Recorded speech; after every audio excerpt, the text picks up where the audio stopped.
Crochet, W. Norling. Bet. Good morning, Hoodie and Dionne. Happy to see you both on a Deal Breakers Thursday. How we feeling? Bet. Well, here we are. We're feeling great. Oh, that's disingenuous. But that's okay, though. I'm having a good time. I'm freezing. It's freezing in the studio today. Well, then, okay, aren't you the super? Aren't you? No, I'm not the super. or I'm aren't in you- charge of nothing. I'll adjust it in a minute. We've got shot or no shot. Let's go. Well, I was trying to get there, but you're complaining about the temperature in the room. Remember that. You complain about the room. Okay. And go it's ahead. actually a nice temperature in here. I'm actually comfortable. Yeah, well, I'm freezing. Whatever. It's 71 degrees in Suck here. it up. Hey, listen. I'm cold. I don't know And what to you're in a say. jean jacket. I mean, there's am. just no reason to be freezing. I could use like a big sweatshirt or something. Anyway, move on. Go. Well, Go. Dionne, stop talking. She's her own producer. We're not saying anything. We're just listening to you complain about the weather in this balmy studio that we're in. Oh my gosh. Here's Shay Nor. Oh, see, tried to get there. Go ahead, Dionne. We could have gotten started, Yeah, unfortunately. go ahead, Dionne. We're on the air. Dionne? Shay? All right, let's get started. Shot or no shot? Yay, good job, Dionne. Great there you toss. go. Great toss. 3 minutes in, but great toss. Well, listen, that might be a record time some Oh my days. God. The I mean, Bears- it's huge. Good Lord. The Bears posted a fiery Eberflus speech on their YouTube page, 1920 Football Drive. He addressed his players during voluntary practices. Take a listen. Hey, I appreciate you being here. You know, I know you guys don't have to be this. It's voluntary, and I understand that. And everybody here appreciates you doing this, okay? Because this is a big time for us. As you guys can see, made some big moves, right? This team is a different football team, and the time is now for us. At the end of this, guys, in February, there's going to be one of 32 teams, one that had a winning season. Just one. And we have everything in this room, everything I'm telling you right now, to get that done. But it comes down to what? Preparation. Right? So there you have it from Eberflus with a lovely hip-hop bed, saying that the Bears have everything they need up at Hallis Hall to win the Super Bowl and be the one team left standing in February. Shot or no shot? He's right. That's a no shot. That's a no shot. I didn't even find that very fiery. I mean, for Eberflus, it was fiery. That's not bad for July. No, that's true. That's true. I'm sure that's Well, I tuned guess up. that was May, right? Or May? Or June? Whenever they did voluntary work? That's not bad for a summer speech. No, it's not. You think it'll be more That's emboldened when they all get there for this? that's turned up next month. You think? Oh yeah, it's turned up in camp, but I Can think it's he even get turned up turned more. up? Yeah, I think so. Okay. Jay Moore? The humidity starts Saturday. Yeah, that's Real hot. yeah. No, that gets turned up. I mean, that's a nice little in-room speech, but when you get to camp, you're sweating your ass off, Yeah. and there's guys making mistakes. I think that moves up a little bit more. That's not Dick Duran out there. That is Matt Eberflus. So that's a no shot, Shay. And the reason why is some of the things we've talked about the last few weeks. I still think you had to solidify your defensive line by having another pass rusher. Again, it's about seasoning for Caleb Williams. I would like for the Bears to be able to have something similar to what C.J. Stroud and the Houston Texans brought to the table, where it's like, wow, he got it. The offense gets it. I'd like to see that, but I still think they're a few pieces away from that in a very tough NFC North.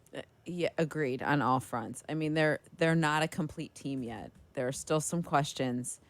There's a lot that we have to see, but it's a good speech. It's motivating. Man, plant that seed, though.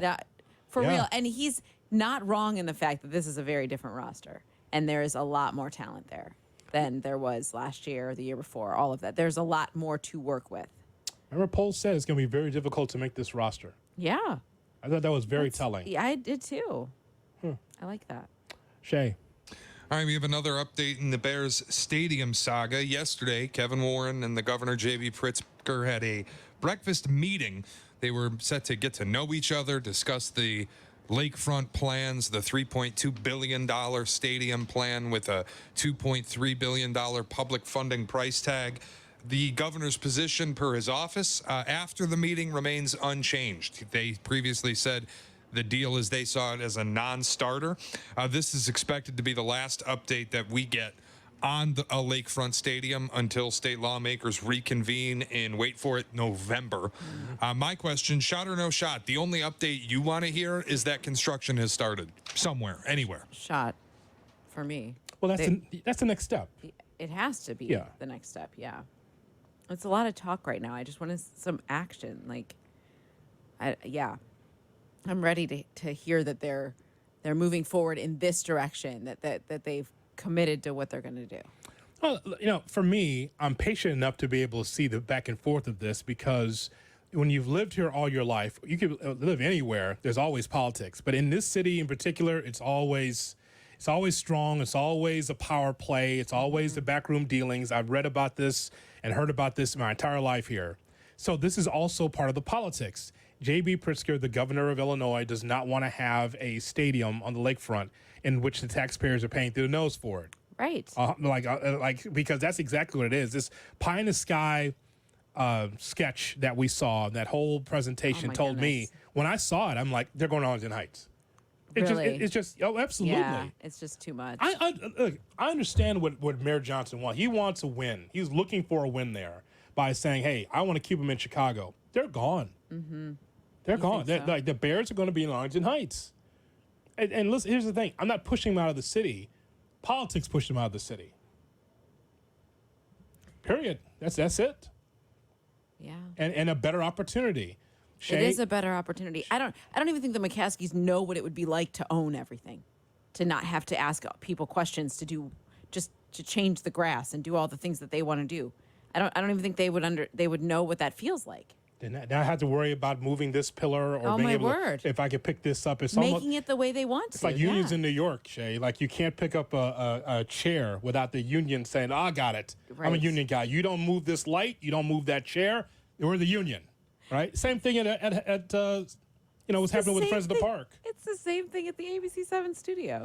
Yeah, It's the Yeah, same you don't thing. have to tell me. This curtain probably going to drop in the next half hour here. If you're working, it's going to drop. And Shay can't touch it. Right. Because the union guys here is like, nope, I'll take care of it. I think it's on purpose. It's there to anger Shay. I think they know it angers him.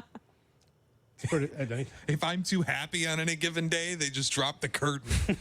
There it goes. There it goes. Back to regularly scheduled programming. Look at Shay. He's got a hop in his step. He's smiling. He's laughing. He's having a good show. And all of a sudden, hello, darkness, my old friend. Put that light out as fast as we can.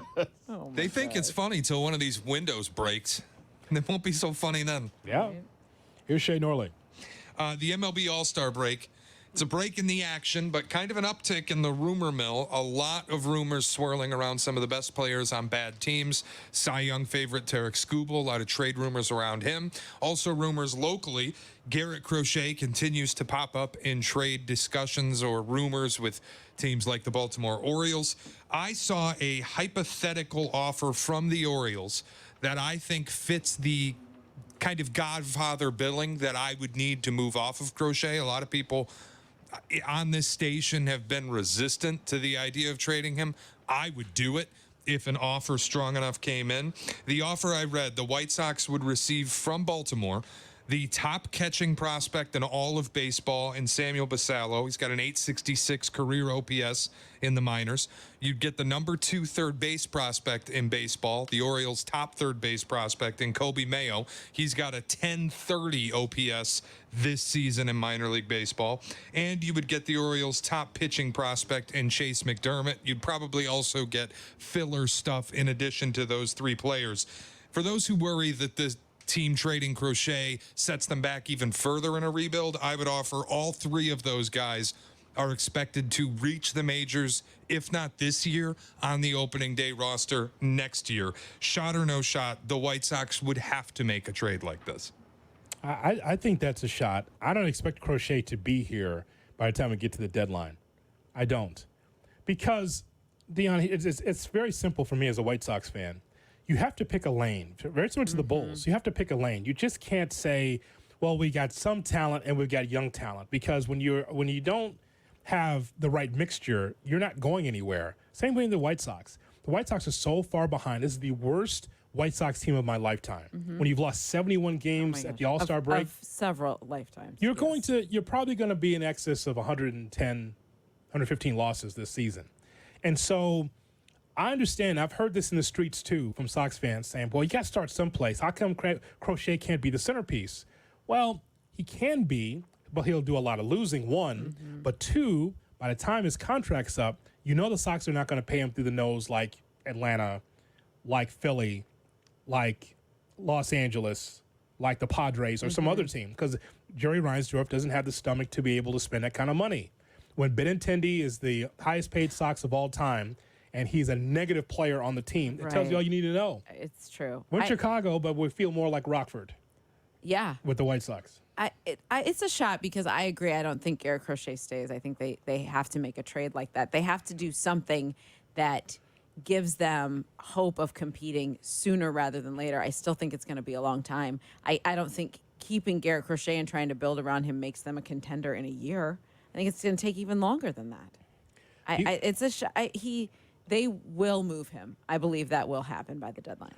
Shay, I know you've heard me say this a lot on the show, but I think that the rebuild is longer than what many think because it's more than just the players. It's who's managing, what's your system, what's your philosophy. Like, I like these guys to be on the White Sox, to be able to be, even if two of those guys are good, that'd be great. It's a great starting place. But again, it doesn't mean that you're winning.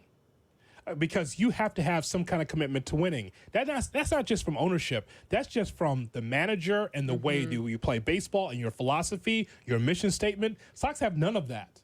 Sox have none of that. Like you can't just roll out players and go, well, we're going to start winning now. Because Shay, even with young players, right?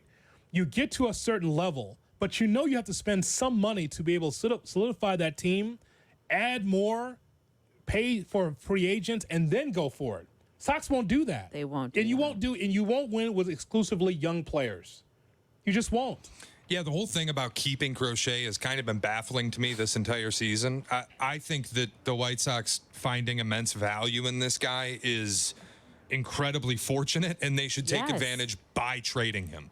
Like the idea that you can keep this guy around and look at your minor league system that has no bats. But you have guys like Drew Thorpe. You have Noah Schultz. They're coming up in the system. You've proven through Dylan Cease and through Garrett Crochet that as an organization, you have the ability to develop pitchers. You have pitchers on the way. I would be happy to move off of Crochet to get some bats because there are none to speak of outside of Colson Montgomery that I care about anywhere in this system. If you can supplement it by stealing from the Orioles, who've developed young players probably better than anybody over the last 5 seasons. Yeah, I'm doing it. You got to start someplace. But like you said, you have to pick a direction and you have to really go for it in that direction. And I mean, like the Bulls, you don't know exactly what's happening. You feel like maybe the Bulls are figuring something out. Maybe they're finding their path a little bit. But the White Sox have so far to go. Oh, it's no doubt, and it is a culture thing. Yeah, they've done so much losing already. You just have to clearly define for me as a Sox fan who you are. Yes, it's not. I'm not pushing Crochet out the door, but I understand where the organization is. Same thing with Robert. Yeah, same thing with Luis Robert. And Eloy and anyone else that's on this roster. I said this last year though. I said some of these popular guys that's been around need to leave the ball club. And what happened to Eloy? Hurt again. What happened to Moncada? Hurt again. Those guys shouldn't have been on the ball club. You weren't going anywhere. Right. Andrew Vaughn's a bust now. He just is. And so that's why when Shay brings this up, I'm fine with young players. I'm totally fine with that. But at the same time, cultivate your culture. Yes. Because I don't know what it is. They don't either. Like you got to fire the manager at some point. You got to figure out who that is. Cultivate your culture. That is a great way to put it. So you got to figure that out though. Otherwise, you're just a lame ass team in last place. In which Sox fans just being pissed off. Yeah. Like me. And with a right to be. But Senzel's up though. Got that, Shay. Yeah. Senzel. Yeah. Brought it back up. Yeah, and they sent down Lenine Sosa at an OPS north of 900 in June. Get your ass back to the minors. By the way, Martin Maldonado, when he was batting .070, the leadership was good enough in the clubhouse. But now that he's batting .333, DFA, get out. Excuse me? Doesn't make any sense. White Sox fan favorite, Martin Maldonado. Maldonado finally shows a pulse, and they're like, get out. The whole season, he's been dead. Oh, it's okay. He's good in the clubhouse. Finally has a pulse. Get out. Huh? We as Sox fans really pushed for him to get to the All-Star game. There was a movement. Really? Yeah, absolutely. Just an embarrassment. Yeah. We were just trying to push him into the All-Star game. He got a fair share of votes, but Sky Point to Maldonado. He was so awful. Oh my! And now he's DFA'd. Now you do it. Now. 3 home runs in 7 games. GTFO, pal. That's just so strange. It's all strange. All right, coming up, we got Around the NFL. And don't forget, we got Deal Breakers because it's a Deal Breakers Thursday with Dionne Miller in for Kap. I'm Jay Hood on the Kap and J Hood Morning Show.